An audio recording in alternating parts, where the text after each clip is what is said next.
വലിയ ബന്ധങ്ങൾക്ക് ചെറിയ തുടക്കം. Osra golden diamonds.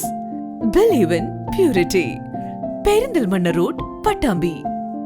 കുട്ടികളുടെ ബുദ്ധിശക്തി പരിപോഷിപ്പിക്കുക എന്ന ലക്ഷ്യത്തോടെ ഓങ്ങല്ലൂരിൽ പട്ടാമ്പി താലൂക്ക് തല ചെസ് ടൂർണമെന്റ് സംഘടിപ്പിച്ചു. 33 ടീമുകൾ പങ്കെടുത്തു. Pattambi chess club, Ongallur KT Ravunni Menon സ്മാരക വായനശാല എന്നിവയുടെ സംയുക്താഭിമുഖ്യത്തിലാണ് പട്ടാമ്പി താലൂക്ക് തല ചെസ് ടൂർണമെന്റ് സംഘടിപ്പിച്ചത്. ബുദ്ധിശക്തി പരിപോഷിപ്പിച്ചെടുക്കുക, ഏകാഗ്രത വളർത്തിയെടുക്കുക എന്നീ പ്രധാന ലക്ഷ്യങ്ങളോടുകൂടിയാണ് കുട്ടികൾക്കായി ചെസ് ടൂർണമെന്റ് നടത്തിയത്. 15 വയസ്സിന് താഴെയുള്ള 33 ടീമുകൾ പങ്കെടുത്തു. രാവിലെ മുതൽ വൈകിട്ട് വരെ നീണ്ട ടൂർണമെന്റിന് ഫിഡെ ആർബിറ്റർ വേണുഗോപാൽ നേതൃത്വം നൽകി. നേരത്തെ ടൂർണമെന്റിന്റെ ഔപചാരികമായ ഉദ്ഘാടനം വാടാനംകുറിശി ഗവൺമെന്റ് ഹൈസ്കൂൾ പ്രധാന അധ്യാപിക ഗീത നിർവഹിച്ചിരുന്നു. സമാപന സമ്മേളനത്തിൽ വിജയികൾക്കുള്ള സർട്ടിഫിക്കറ്റുകളും പ്രോത്സാഹന സമ്മാനങ്ങളും വിതരണം ചെയ്തു.